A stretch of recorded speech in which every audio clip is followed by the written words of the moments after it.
estimados participantes, tengan todos y cada uno de ustedes muy buenas noches. A nombre de la Facultad de Ciencias Contables y Financieras de la Universidad Nacional de Piura y a nombre del señor decano, el doctor Elber Enrique García Panta, vamos a iniciar la última conferencia para esta semana titulada Gestión Pública y Gobernabilidad Regional y Local. La presente conferencia estará a cargo del doctor Anatoly Pedriñaña Córdoba. El doctor Anatoly, dentro de su vasta experiencia profesional, ostenta el grado de estudios de maestría en auditoría gubernamental por la Universidad de Piura. Es funcionario de SUCAMET, del Ministerio del Interior. Es ex consultor externo del Ministerio de Vivienda y ex funcionario del Ministerio de Transportes y Comunicaciones. También posee el grado de abogado de la Universidad San Martín de Porres y el grado de magíster en gestión pública por la Universidad del Pacífico. La dinámica sigue siendo la misma.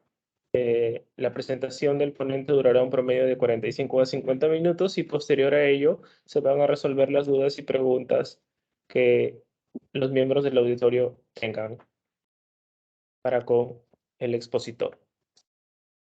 Doctor Pedriñaña, lo dejamos con el uso de la palabra. Sí, bueno, buenas noches con todos. Antes de dar inicio, quiero agradecer la invitación de por parte de la Facultad de Contabilidad eh, de la Universidad Nacional de Piura, por tener la gentileza de invitarme a esta círculo de exposiciones o charlas que estamos brindando sobre algunos temas que consideramos de bastante importancia y relevancia, ¿no? Por un lado. Y por otro, bueno, saludar obviamente a la facultad por el su aniversario, ¿no? Cumplen 61 años y estoy seguro que obviamente van a seguir cumpliendo muchos más, a cargo obviamente del profesor Elber García, que está desarrollando un buen trabajo para todos los contadores de la región Piura y también de otro lugar del país, ¿no? Ahora las plataformas nos ayudan un poco a extender justamente esta suerte de capacitación. Así es que, bueno, sin más preámbulos, por el corto tiempo que tenemos, voy a proyectar la diapositiva para iniciar la exposición.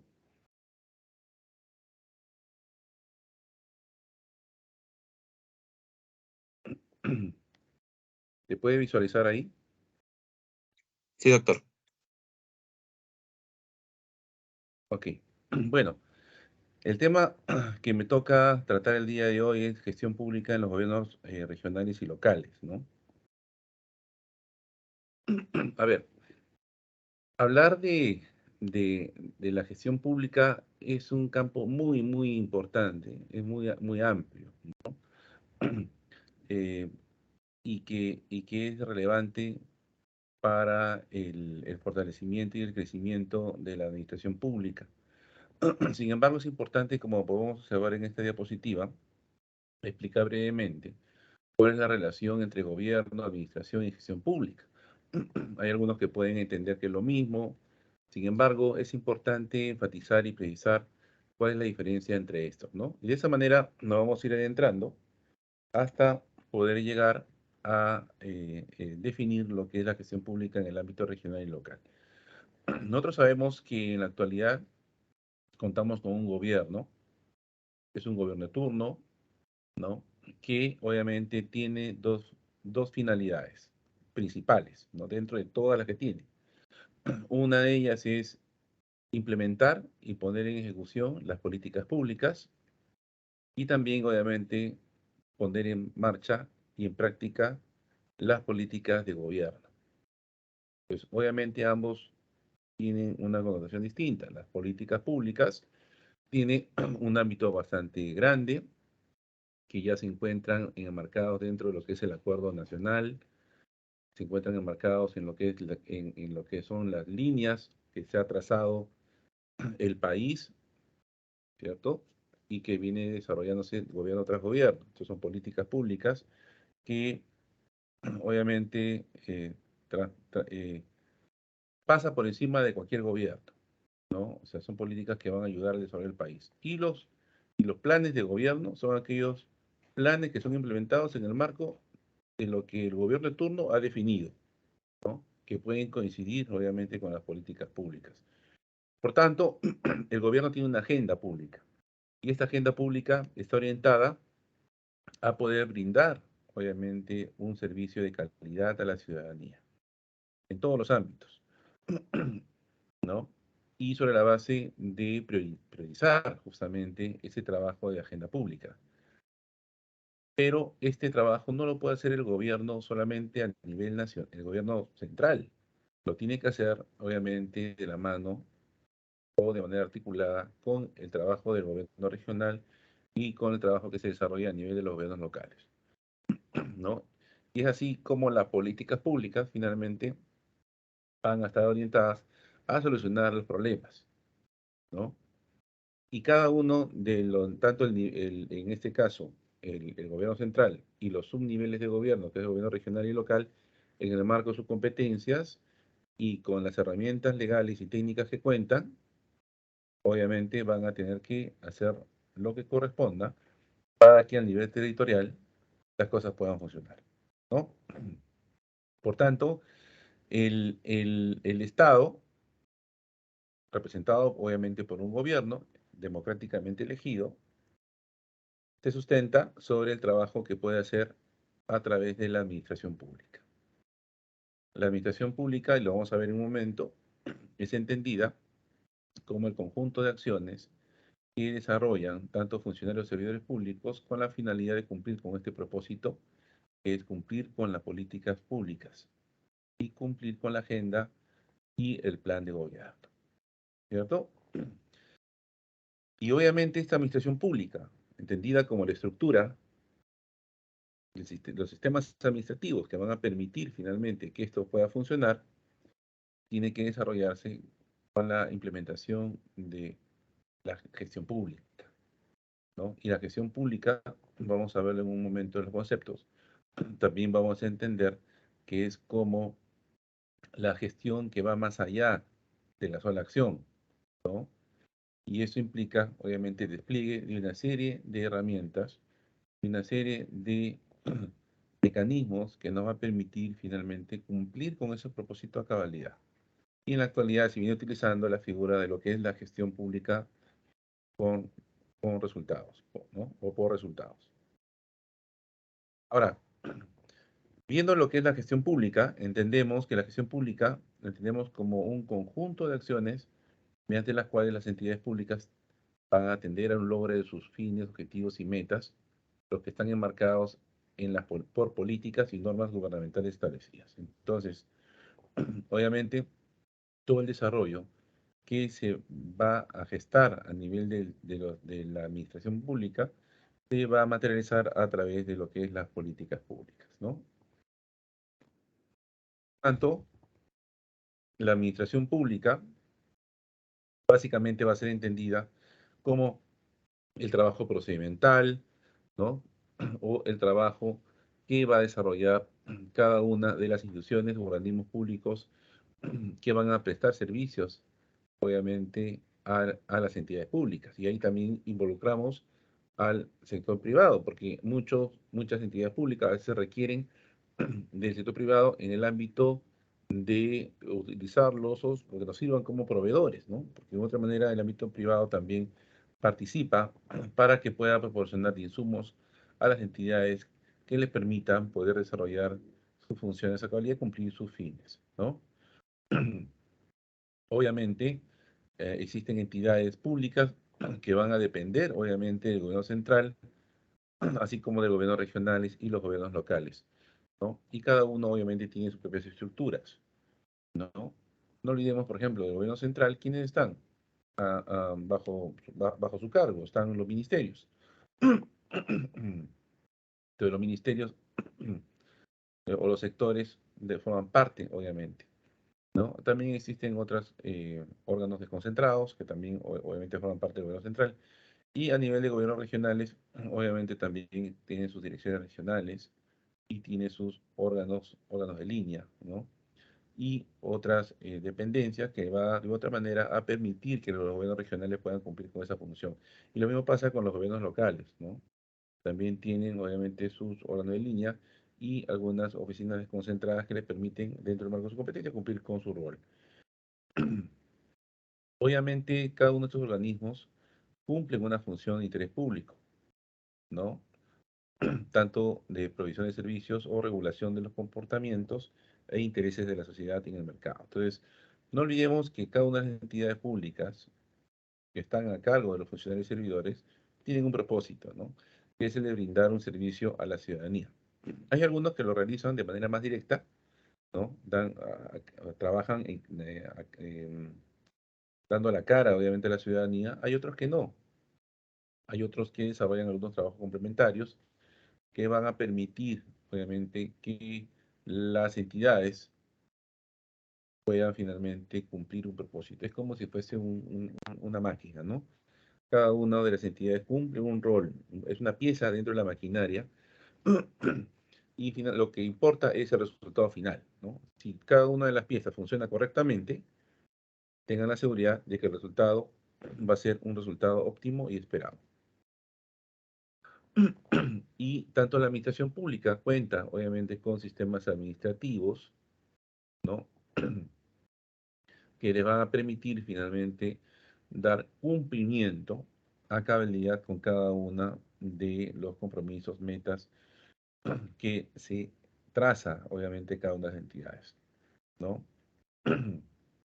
Y de esa manera se organizan, se establecen, obviamente, una suerte de ordenamiento que les permite finalmente cumplir y satisfacer cada una de las necesidades en beneficio de la comunidad, siempre cumpliendo una función eficiente, eficaz e inclusiva, ¿no? Que beneficien finalmente al ciudadano.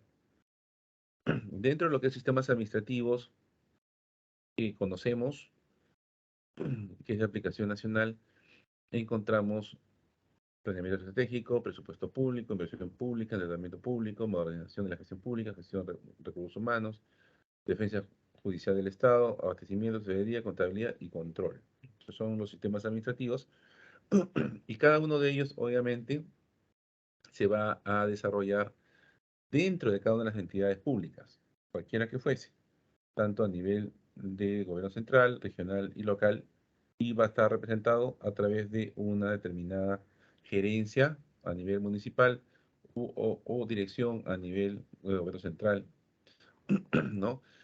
Por ejemplo, en el caso de planeamiento y presupuesto, ¿quién lo desarrolla? La gerencia de presupuesto y planeamiento, ¿no? Inversión pública lo desarrolla a nivel municipal las oficinas de proyectos de inversión pública, o las OPIs que le llaman, en el dominio público, obviamente a nivel de la oficina de tesorería, o la dirección de tesorería, modernización de la gestión pública, este sistema lo desarrolla la gerencia general, ¿no?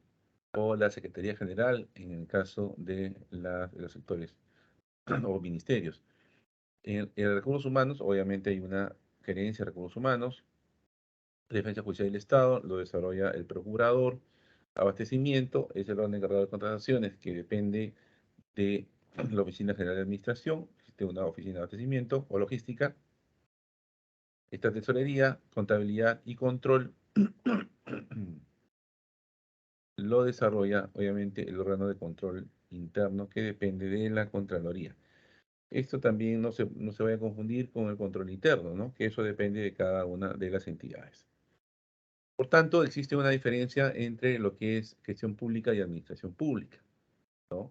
Hemos señalado que la administración pública, ¿no es cierto?, es entendido como un conjunto de organizaciones que tienen una estructura piramidal y jerárquica que ustedes han visto, obviamente, en los ROF, en los reglamentos de organización y funciones. A la parte final hay una estructura y todo va decalando, empezando con el titular, luego viene el gerente general, viene el secretario general en las municipalidades, y de ahí vienen las gerencias que van a representar y son los entes rectores, eh, van a ejercer la rectoría de cada uno para la funcionalidad de los sistemas administrativos que hemos hablado y los órdenes de línea, ¿no?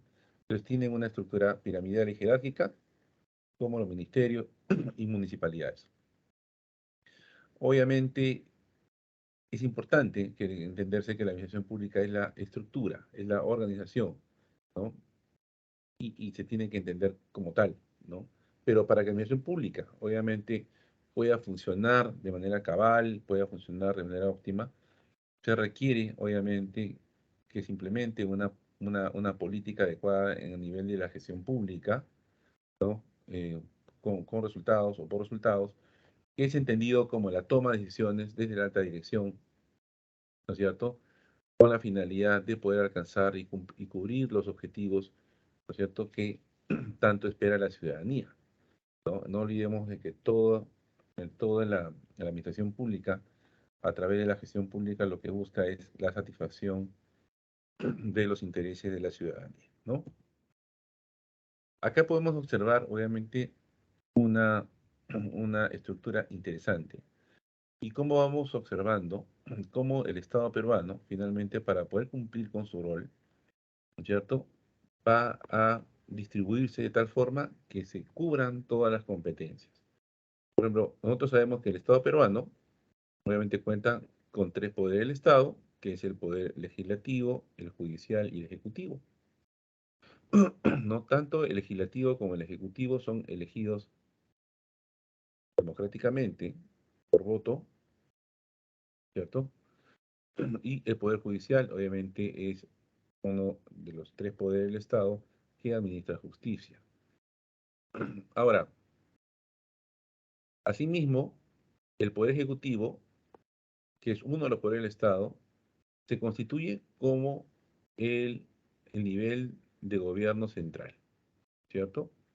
Pero también existen otras líneas de gobierno, o se le denomina también subgobiernos, ¿no? Pero esto no quiere decir que éstas dependan del Ejecutivo. Tanto los gobiernos regionales y los gobiernos locales son niveles de gobierno que tienen un marco de autonomía, no solamente administrativo, político, sino también presupuestal, económico. Entonces, obviamente ellos son los que ejercen, ¿cierto?, jurisdicción administrativa y funcional en sus respectivos territorios, ¿no? Sin, obviamente, una injerencia del Poder Ejecutivo. Sin embargo, nótese que tanto los gobiernos regionales y los gobiernos locales, como entidades públicas, entendidas como entidades públicas, tienen que seguir los lineamientos establecidos en los sistemas administrativos, ¿no? Porque son administración pública, ¿no? Entonces, y también tienen que ir y mirar al ente rector, es decir, por ejemplo, las municipalidades cuentan con con una gerencia de tesorería. Por tanto, para tomar acciones, ¿cierto?, y cumplir con sus funciones, tiene que seguir con los lineamientos que establece el ente rector, ¿no es cierto? Que es la Dirección de Endeudamiento Público del Ministerio de Economía y la política del Ministerio de Economía, ¿cierto? En el caso de la gerencia de planeamiento y presupuesto, que también tiene una gerencia a nivel de los gobiernos regionales y locales. Y cuando ellos quieren tomar alguna acción y cumplir con su labor dentro de esa gerencia, tienen que mirar al ente rector. ¿Quién es? CEPLAN, ¿no? Es el Centro de Planeamiento Estratégico. ¿Y CEPLAN de quién depende? Depende de la PCM y del Ministerio de Economía y Finanzas, Coordinación del Ministerio de Economía y Finanzas. Y así sucesivamente cada uno de los sistemas. Por tanto, existe una situación de dependencia indirecta, porque tiene que seguir con el marco de las disposiciones. Sin embargo, no obedece, obviamente, a lo que el Poder Ejecutivo pueda señalar. Pero sí tienen un deber ambos de articular. Por tanto, tanto las políticas públicas, que son obviamente implementadas, tienen obligación de ser implementadas por el Poder Ejecutivo, que es representado por el Presidente de la República. Estas políticas públicas tienen que de una u otra manera ser también implementadas a nivel territorial por los gobiernos regionales y los gobiernos locales. Y para ello, obviamente, tienen instrumentos y herramientas, ¿no? Que son los planes de desarrollo concertado regional y planes de desarrollo concertado local. Y más adelante vamos ir viendo, ¿no? Cuáles son esas herramientas. Entonces, es importante dejar claro ello, ¿no? Y esta labor que hace el gobierno regional en articulación gobierno nacional y gobierno local con el regional es importante porque se van a, de otra manera, van a hacer un trabajo coordinado que va a permitir, a través de una buena gestión pública, brindar el servicio que tanto espera la ciudadanía, ¿no? Y por tanto, ese servicio de calidad, eficiente, oportuno, va a constituirse como un valor público, ¿cierto? Y que de otra manera esto se va a trasladar a través de un determinado servicio, producto, ¿no es cierto? Y esto va a mejorar la calidad de vida de todos los integrantes de las comunidades que forman parte de. Y es importante, obviamente, tener en consideración eso.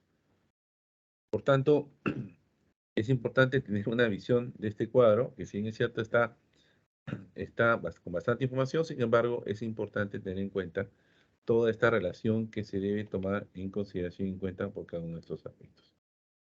Ahora, no olvidemos que, como hemos señalado, obviamente los planes de gobierno, obviamente se van a diseñar en el marco del Sistema Nacional de Planeamiento, y aquí podemos observar, obviamente, la política de Estado, como las políticas principales, después viene la política general de gobierno, y ahí vamos decalando y vamos viendo cómo las políticas nacionales pueden ser sectoriales y multisectoriales, y estos se desarrollan a través de instrumentos como es el PEN y el PCEN, ¿no?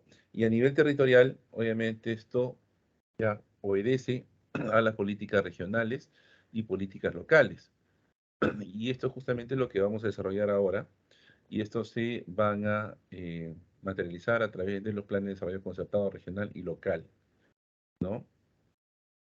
Y estos obviamente son aprobados a través de ordenanzas, tanto regionales como ordenanzas locales. Nuevamente, en resumen, como podemos observar, cómo el Estado se ha dividido de tal forma que va a permitir que el gobierno nacional esté representado por 3 poderes y también existe entes autónomos, y fuera de este ámbito se encuentran los gobiernos regionales y los gobiernos locales, y obviamente todos estos van a apuntar a cumplir con las finalidades que requiere la sociedad civil.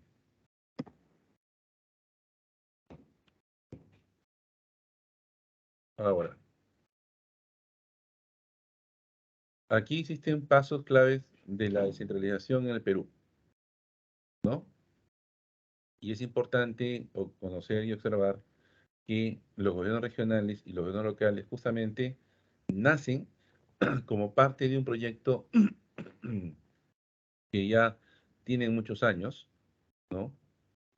Prácticamente estamos desde el proceso de inicio de la descentralización en el Perú, prácticamente estamos ya cumpliendo 25 años, ¿no? Existen, por tanto, en este proceso de descentralización implica una desconcentración del poder del gobierno central hacia los gobiernos regionales y los gobiernos locales. Y eso implica, obviamente, una transferencia de competencias. Y esta transferencia de competencias, lo que se tiende a hacer, o se pretende lograr, es que el gobierno central finalmente traslade todas las competencias para que cada uno de los gobiernos, de forma territorial, pueda finalmente ser un pequeño gobierno sin necesidad de generar una suerte de dependencia de, de gobierno central, va la redundancia, ¿no? No olvidemos que obviamente las competencias tienen todo un proceso de evaluación y análisis antes de su transferencia para verificar si realmente los gobiernos se encuentran con todas las capacidades, no solamente técnicas, humanas y económicas, para que puedan cumplir con estos propósitos. Una competencia, por ejemplo, solamente para ponerlo como ejemplo, que iba a ser transferida en este gobierno, porque fue parte obviamente de un ofrecimiento político del gobierno del presidente Castillo, es em, que todo lo que tenga que ver con el, el diseño, elaboración y ejecución de proyectos de inversión a nivel de transporte, lo hagan directamente los gobiernos regionales. Por tanto, parte del ofrecimiento político dentro de lo que es el plan de gobierno, se había previsto la desaparición, por ejemplo, de Provías descentralizado. ¿Y esto con qué finalidad? ¿No? Con la finalidad que el gobierno central transfiera los recursos de todo lo que implique la construcción de proyectos de inversión de infraestructura vial, ¿no? Para que los gobiernos regionales se encarguen, obviamente, de diseñarlas en coordinación con los gobiernos locales y de esa manera, obviamente, ya se descentralice esa competencia, no solamente la competencia, sino también, obviamente, con el presupuesto, y de esa forma ya no tengan la necesidad de que los gobernadores regionales o los alcaldes provinciales o distritales tengan que estar viniendo a Lima, pidiendo, haciendo colas y pidiendo, obviamente, al ministro de Transportes y Comunicaciones para que, obviamente, les pueda transferir recursos a las municipalidades o a los gobiernos regionales para que puedan implementar y construir sus carreteras. Muy bien, Entonces, terminamos el libro, 10 minutos y te va. disculpe, ¿no me escuché? Bueno, entonces, y de esa forma, obviamente lo que estamos buscando, o sea, se estuvo buscando la forma de transferir competencias. Otra competencia es el tema educación, ¿no? En la actualidad, obviamente, existen direcciones regionales de educación, ¿no? Así también como hay direcciones regionales de salud, que de otra forma están cumpliendo con parte de esa labor de transferencia de competencias. Sin embargo, lo óptimo es de que todas las competencias a nivel territorial, todas, incluso seguridad, por ejemplo, ¿no? Seguridad es una competencia que aún todavía no ha sido transferida eh, a nivel completo, de una forma completa, ¿no?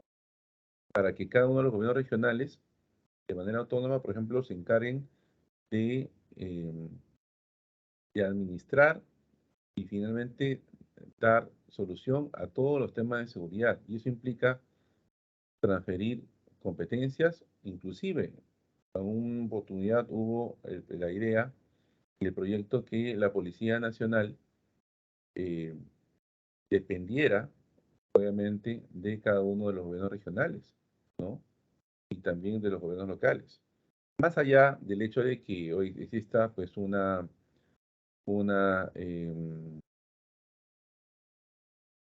la competencia de las municipalidades del manejo, obviamente, del ámbito de seguridad, ¿no? Existe, obviamente, algunas competencias que están limitadas, sin embargo, lo que se busca es esa, ¿no? Bueno, entonces, por tanto, a nivel de la centralización es importante, a nivel de las transferencias de las competencias, ¿no? Que está todavía en un proceso y que esperemos también que los gobiernos regionales y los gobiernos locales estén a la altura para que sus autoridades tengan las capacidades y competencias para que al momento que asuman esos retos y esos roles, lo hagan de forma eficiente. Y es una de las más grandes preocupaciones, que se pueda transferir esas competencias y que llegue el momento, por la falta de capacidad de sus autoridades, no se haga nada, ¿no? En vez de avanzar, se retroceda. Ok. De esa manera vamos a dar cumplimiento a las políticas nacionales, regionales y locales.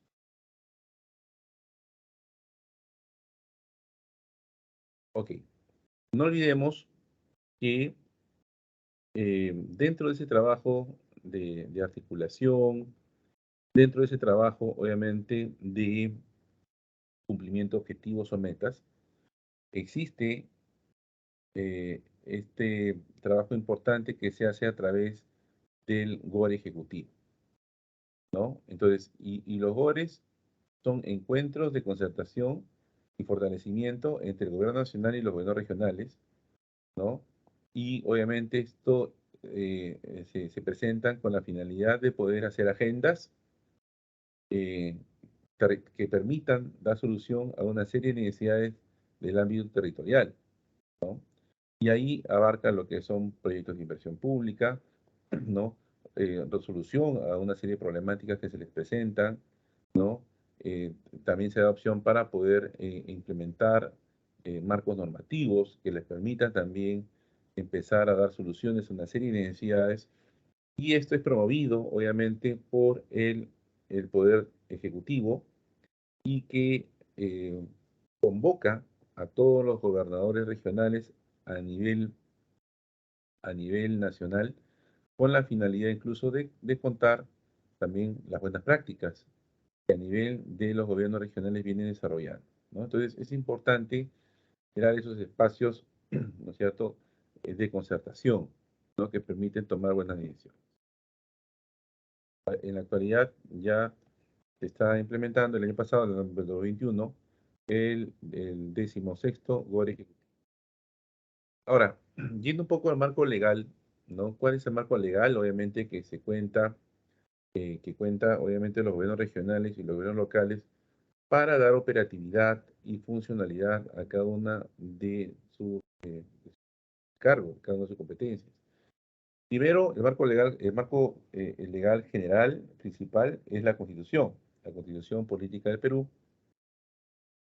que establece el marco legal general, y es importante rescatarlo. Luego de esto, tenemos tanto la Ley Orgánica de Gobiernos Regionales, que es la Ley 27867, y la Ley Orgánica de Municipalidades, que es la Ley 27972, ¿no? Ambas leyes obviamente han sido diseñadas en el marco de lo establecido en la Ley 27783, que aprueba la ley de base de la descentralización. No olvidemos que el proceso de descentralización, la ley de base de descentralización, finalmente va a permitir que tanto los gobiernos regionales y los gobiernos locales finalmente salgan adelante. Aquí podemos observar de una forma mucho más específica que la Constitución en el artículo 197 básicamente habla sobre el proceso de descentralización, ¿no? Y aquí, obviamente, en marco de esta norma, de esta ley, de este artículo de la Constitución, finalmente se diseña lo que es la ley base de la descentralización, la ley orgánica de los gobiernos regionales, la ley orgánica de municipalidades y la ley marco del proceso participativo y su reglamento. No olvidemos que una forma de mostrar la democracia y, por tanto, la participación de la ciudadanía en la toma de decisiones de los gobiernos a nivel local, regional y central, se ha implementado el proceso participativo, ¿no?, donde la ciudadanía interviene justamente en la toma de algunas decisiones, ¿no? Por tanto, en el caso de la ley base de descentralización, obviamente no olvidemos de que aquí, obviamente, esto se sustenta sobre la base de la transferencia de competencias y también, obviamente, sobre la disposición de la asignación presupuestal anual a los gobiernos regionales y locales. Y por tanto, obviamente, también una proporción para la implementación del presupuesto participativo, ¿no?, como una forma democrática. De la misma forma, a nivel de gobiernos regionales, también, obviamente, existe un plan de desarrollo regional concertado, ¿no?, que es importantísimo como un plan de acción que los gobiernos regionales van a establecer con la finalidad de poder ejercer jurisdicción y empezar a tomar algunas decisiones a nivel territorial. De la misma forma, la Ley Orgánica de Municipalidades también se aprueba un plan de desarrollo local concertado y también obviamente implementan la figura, ¿no?, de lo que es presupuestos participativos, que es una forma de lograr la participación de la ciudadanía en estos ámbitos locales.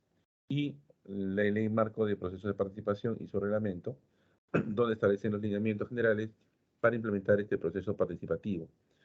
No olvidemos que cada una de las decisiones que se toman a nivel de gobiernos regionales y locales se aprueban a través de ordenanzas, que pueden ser regionales, provinciales o distritales, ¿cierto? Y obviamente esto nos va a permitir también poder dar inicio a la implementación de presupuestos participativos y existen instrumentos que son aprobados por el Ministerio de Economía y Finanzas. Por tanto, queda claro que el marco legal a nivel de los gobiernos regionales y locales se rigen por la Constitución, la Ley Base de Descentralización, la Ley Orgánica de Municipalidades y también obviamente está la Ley Orgánica de Gobiernos Regionales y la Ley Marco de Presupuesto Participativo. Aquí un poco más, ya acá lo estamos ya estableciendo de manera puntual, ¿no? Cuál es el rol de cada uno de ellos y cuál es el artículo que lo sustenta. Y esto igual. Por tanto, podríamos decir que el Perú, nuestro país, cuenta con 24 departamentos o circunscripciones políticas administrativas, ¿no?, que son gobernados por 26 gobiernos regionales. Obviamente dentro de Lima encontramos a la región Lima, Lima Metropolitana y Lima Provincias y la provincia constitucional del Callao, que está considerado como un gobierno regional propio. A nivel de departamentos, estos están conformados por 195 provincias y estas a su vez por 1.634 distritos y se han ido implementando algunos otros nivel ya de caseríos, ¿no? En el caso de los gobiernos regionales, obviamente cuentan, en este caso, este es por un gobernador regional, no un presidente, ¿no?, y cuentan con competencias, atribuciones y funciones que la Constitución y la Ley Orgánica lo faculta, y lo mismo pasa con los alcaldes, ¿no?, que cuentan con un marco legal que es la Ley Orgánica de Municipalidades. Por tanto, a nivel estructural, y estas estructuras están aprobadas por un reglamento de organización de funciones, que es el ROF, están conformados por el Consejo Regional, que es la máxima autoridad a nivel regional, por el gobierno regional en sí, que cuenta con un gobernador, ¿no?, y también existe un Consejo de Coordinación Regional, existe un gerente regional y también están los órganos de línea. Lo mismo pasa con los gobiernos locales, que tienen al Consejo Municipal como la máxima autoridad a nivel del gobierno local, que puede ser provincial o distrital, ¿no? Y es la máxima autoridad y por tanto, obviamente tienen la posibilidad de poder emitir las ordenanzas, ¿no? Y también, obviamente, a nivel administrativo, obviamente, quien tiene la competencia administrativa, política, y legal y económica es el alcalde. Y el alcalde, obviamente, tiene también su propia estructura, que está, obviamente, ellos tienen la facultad y prerrogativa de poder constituir su administración designando un gerente municipal y también existen órganos de apoyo, órganos de asesoramiento, órganos de línea, ¿no?, que de otra manera les va a permitir poder cumplir con la función que se le encomienda. Ahora, es importante dar a conocer que tanto los gobiernos regionales y los gobiernos locales cuentan obviamente con partidas presupuestales que les son asignadas, ¿no?, en el marco de la ley de presupuesto de cada año, ¿no? Sin embargo, habiendo hecho un análisis del nivel de ejecución de cada año, tanto del 2021, 2020, 2019, he observado que uno de los grandes problemas que agobia, obviamente, a los gobiernos regionales y locales justamente es la falta de una adecuada ejecución presupuestal a nivel de la inversión pública. Es decir, los gobiernos regionales, en el marco de su ley, reciben pongamos un 100% de presupuesto, y en la práctica se puede observar que dentro de cada una de las materias, por ejemplo, ¿no? Educación, transporte, salud, orden público y seguridad, tema agropecuario y saneamiento, el nivel de ejecución es bastante bajo, ¿no? Entonces, y acá se puede observar, obviamente, ¿no? Todas las regiones o departamentos del país, cuál ha sido el nivel de ejecución. Y como pueden observar, los niveles de ejecución de cada uno de ellos es dispar. ¿Y eso por qué ocurre? ¿No? Porque lastimosamente existe una falta de una adecuada implementación de política de gestión pública por resultados, ¿no? Y esto hace, obviamente, que, por ejemplo, ¿no? El primer Amazonas cuente con un nivel de ejecución a nivel, por ejemplo, el más bajo es el de agropecuario, ¿no? En caso de Amazonas. En Ancash, si se dan cuenta, el nivel de ejecución presupuestal obviamente es el 70.9%. Quien tiene más bajo de todos, a ver, el 0% a nivel de saneamiento es Tumbes, por ejemplo, ¿no? Y así podemos ir a analizar cada uno de ellos, ¿no? Entonces, si podemos observar esta disparidad teniendo presupuestos asignados, finalmente se deben por varios motivos. Uno de ellos porque obviamente las autoridades no tienen una buena capacidad de gestión o en su defecto no, obviamente, no adoptan acciones inmediatas que permitan finalmente que cada una de este nivel de ejecución en los proyectos de inversión se pueda dar.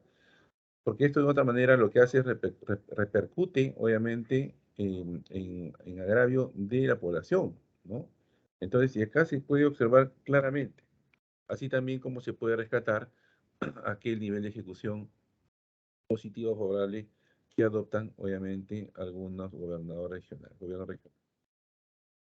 Entonces, por tanto, existe, obviamente, niveles de ejecución bastante bajos. Y acá podemos observar ya de manera amplia una diferencia entre los gobiernos regionales y gobiernos locales, ¿no? Nivel de ejecución global de todas las competencias. Y aquí observamos, por ejemplo, que la región que el año pasado ha tenido una bajo nivel de ejecución presupuestal a nivel de inversión, no estamos hablando de ejecución de presupuesto general, ¿no? Para otros, pago de servicios, pago de personal, eso no estamos hablando, ¿no? Estamos hablando de inversión pública, de proyectos. Y a nivel de gobierno regional, ¿quién es el más bajo? Según este cuadro, Cajamarca. Le sigue Puno, sigue Tumbes, Callao, Pasco, Junín, Piura, Ica, Huancavelica. Y así podemos seguir. ¿Quién ha generado una mejor ejecución? San Martín. Entonces, yo no quisiera entrar a fondo, pero si uno analiza cuál ha sido la experiencia a nivel de gestión del gobernador de San Martín, cuál es su experiencia profesional, ¿no? Vamos a observar, obviamente, a comparación del de Cajamarca, que existe un sesgo muy marcado, ¿no? A nivel profesional, porque no olvidemos que, si bien es cierto, el que asume el titular de la gobernación regional y no tiene un nivel de profesión alto, ¿no? Ni tiene la expertise a nivel de gestión, alguno dice, no lo tiene, pero se puede rodear, obviamente, de funcionarios que sí lo tengan y por tanto, pero eso no es verdad, pues, ¿no? La cabeza tiene que de otra manera tener amplio conocimiento o manejo, pues si no, mira los resultados. Y a nivel de los gobiernos locales, observan, ¿quién es el que está más bajo? ¿No? A nivel de gobiernos locales, Ancash, ¿no? Con el 50.1%, de Ica, Arequipa, ¿no? No olvidemos que estos ya son gobiernos locales, ¿no? Por tanto, por ejemplo, a nivel de los gobiernos subnacionales, han dejado de invertir 11.848 millones de soles el año pasado, en la sumatoria de todo lo que todo lo que no han invertido. Y esto se revierte al Tesoro. Por tanto, es dinero que no ha sido invertido, no ha sido utilizado para proyectos de inversión. Y es ahí donde se observa, obviamente, esta falta de capacidad a nivel de ejecución presupuestal que va a afectar tremendamente el desarrollo de las localidades. Y aquí podemos ver a gobiernos regionales con mayores montos no ejecutados. Piura, por ejemplo, no ejecutado 354 millones el año pasado. Cajamarca, 320 millones. Puno, 236 millones. Y a nivel local está Ancash, Arequipa y Lima. Ahora, razones y motivos para que no ejecuten esos presupuestos, las hay. Otros de repente no lanzan los proyectos pues a tiempo. Por tanto, no se logran ejecutar durante el año, ¿no? Entonces, y es ahí donde se observa esta falta de capacidad a nivel de gestión que con buenos funcionarios y con capacidad y con herramientas y con buenos asesoramientos van a permitir que las cosas cambien, ¿no? Y aquí observamos esta cifra. Estos son algunos resultados, ¿no?, de la ejecución presupuestal en algunas materias, en unos ámbitos, y los saldos no ejecutados, ¿no?, a nivel global de todos los gobiernos regionales y locales, ¿no? Ya están los montos, estamos hablando de no sé, 3.570 millones, 5.000 millones, 3.000, y como les voy a repetir, eso genera un problema tremendo porque a nivel de educación, por ejemplo, son 3.570 millones no utilizados, entonces más de 161.000 niños escolarizados se podría permitir con ese monto. En el transporte no se ha utilizado 5.770 millones. ¿Esto qué equivaldría si se hubiese utilizado? 2.989 kilómetros de carretera asfaltada. A nivel de salud, no se ha utilizado 3.730 millones. ¿Esto qué implica? 746 centros de primer nivel de atención y 18 hospitales. Entonces, estamos hablando que si no se desarrolla un trabajo de gestión óptimo y eficiente, obviamente esto va a repercutir en la comunidad. Existen 10 problemas que he resaltado, que ocurren y se presentan de manera reiterada en los gobiernos regionales locales, es el nivel de corrupción, ¿no? Obviamente esto imposibilita tomar niveles de decisiones adecuados que permitan obviamente utilizar adecuadamente recursos del Estado. La formación de cúpulas ineficientes, es decir, muchos de los que trabajan en los gobiernos regionales y locales son personas que no tienen a veces el expertise, no tienen el perfil, no tienen la profesión, y es como si estas entidades públicas estuviesen copadas cuando ganan las elecciones, ¿no?, Eh, por simpatizantes, por allegados, por amigos, por los que han trabajado en la campaña, y eso no garantiza, obviamente, que se desarrolle un trabajo óptimo y adecuado. El centralismo, el sectorialismo y el autoritarismo también son factores que de otra manera también no ayudan, ¿no? Todo se centraliza en Lima, ¿no?, a nivel del gobierno central. Los gobiernos centrales no quieren soltar las competencias, quieren que se les busquen, ¿no? Lo utilizan políticamente y eso no ayuda, ¿no? La improvisación y la demagogia también es un pan de cada día. La resistencia a planificar el desarrollo e identificar las prioridades, ¿no? Entonces, se hacen a veces planes de desarrollo concertado a nivel regional y local, pero es la copia de la copia del anterior, ¿no? Y no se hace una adecuada planificación, y eso hace que no haya una ruta óptima y adecuada. La manipulación de las necesidades sociales, se van manipulando, ¿no? A veces llega una autoridad local y manipula a la presidenta de Vaso de Leche, manipula a los de comedores populares, entonces utiliza ese mecanismo de ayuda o de colaboración para fines políticos o partidarios. El paternalismo, el asistencialismo también, ¿no?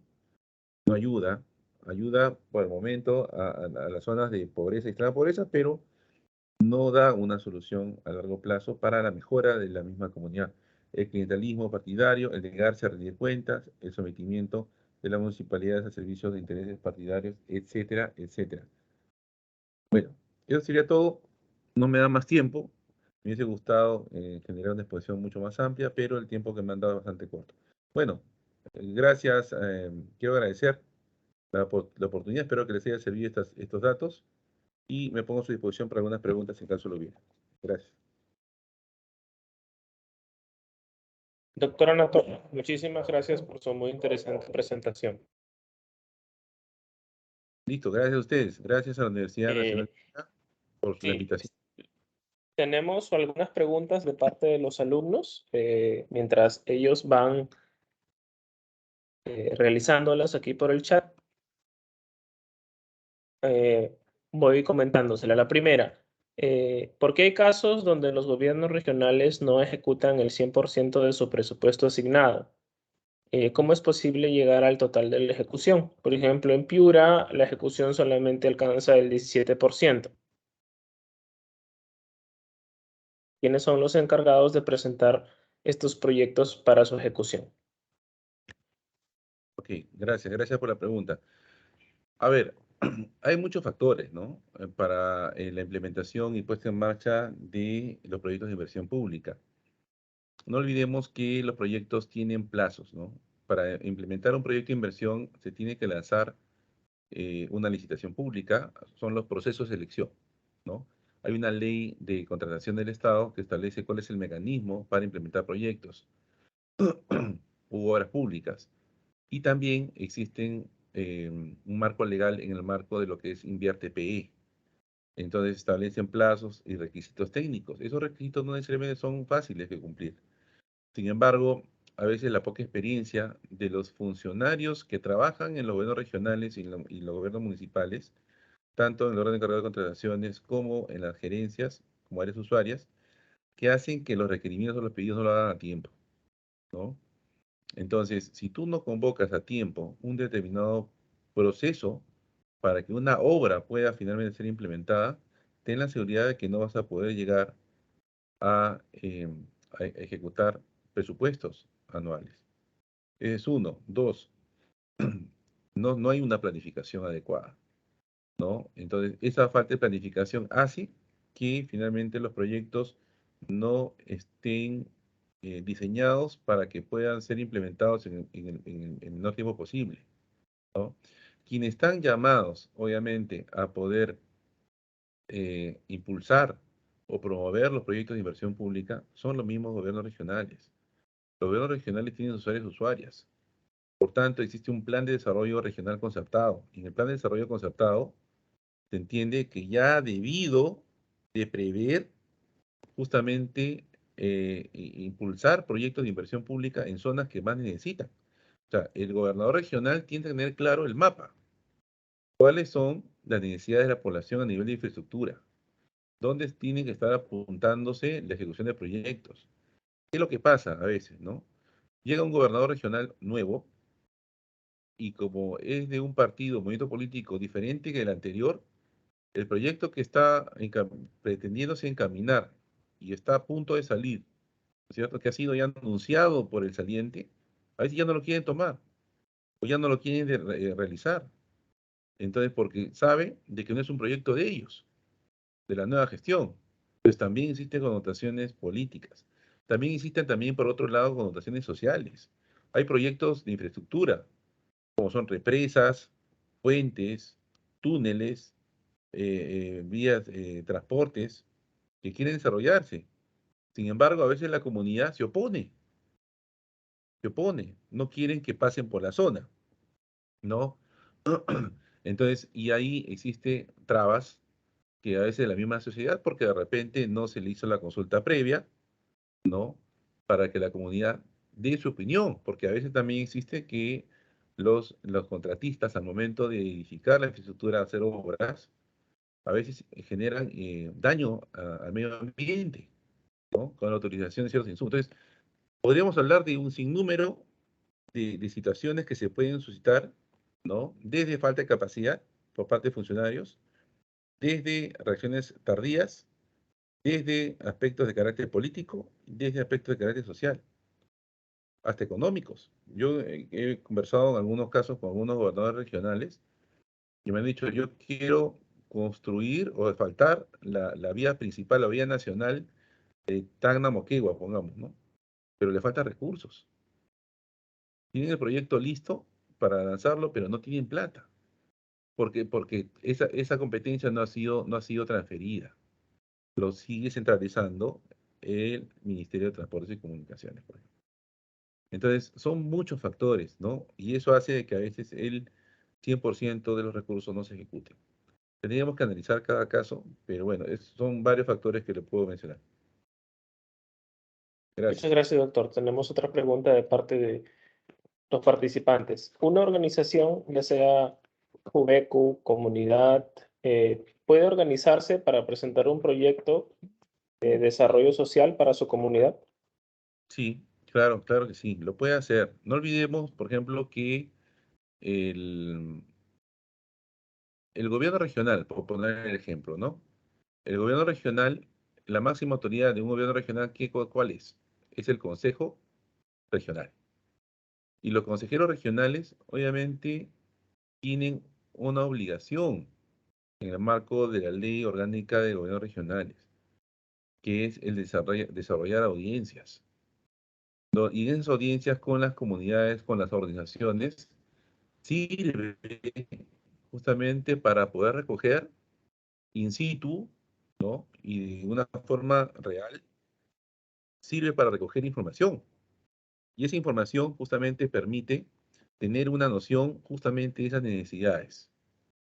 Pero tiene que, obviamente, estar debidamente sustentado, ¿no? Entonces, el consejero lo que hace es pone en consideración, ¿no es cierto?, de las asambleas o de las audiencias que se llevan a cabo en el Consejo Regional y lo somete a consideración, ¿no? Y por tanto de votación. Entonces, el consejero tiene que ser el vocero y tiene que llevar propuestas, ¿no? Porque no solamente tanto los consejeros regionales y los regidores deben cumplir una labor básicamente de fiscalización, sino también tienen que eh, presentar propuestas. No olvidemos que ambos son representantes de las comunidades, ¿no? Entonces, pero en la práctica se hace lo contrario, ¿no? Hay muchos consejeros y regidores que más están a la orden y subordinación de las autoridades que de la misma comunidad, ¿no? Y es algo que se debe cambiar.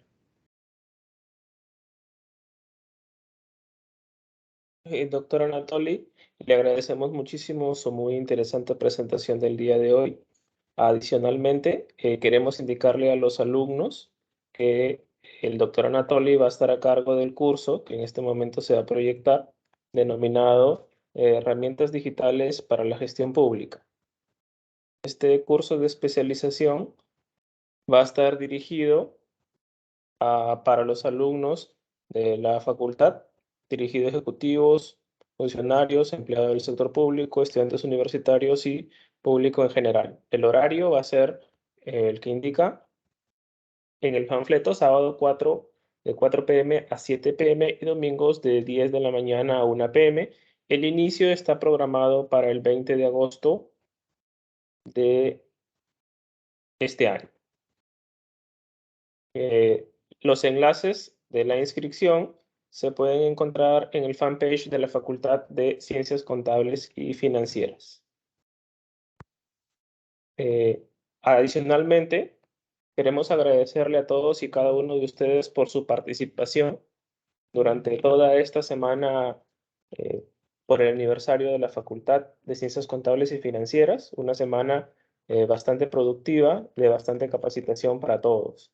El señor decano de la facultad ha creído conveniente elaborar 2 semanas de capacitaciones, la primera que termina hoy, que correspondía al sector público. Un agradecimiento especial a usted, doctor, porque usted ha sido gestor, doctor Anatoly, para conseguir los ponentes muy capacitados que hemos tenido durante toda esta semana. Gracias, no de nada, ¿no?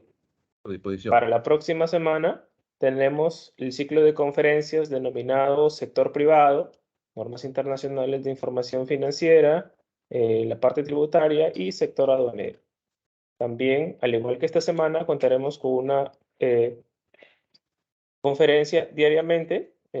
Iniciaremos el día lunes con el tema denominado La matemática del impuesto diferido, que estará a cargo del magíster Freddy Llanto Armil. Igual, la información respecto de cada una de las presentaciones está en la página, en el fanpage oficial de la Facultad de Ciencias Contables y Financieras, UNP. A nombre del señor decano de la facultad, doctor Álvaro Enrique García Panta, un agradecimiento muy especial nuevamente a su doctor y gracias a todos y cada uno de los participantes que nos han acompañado esta semana.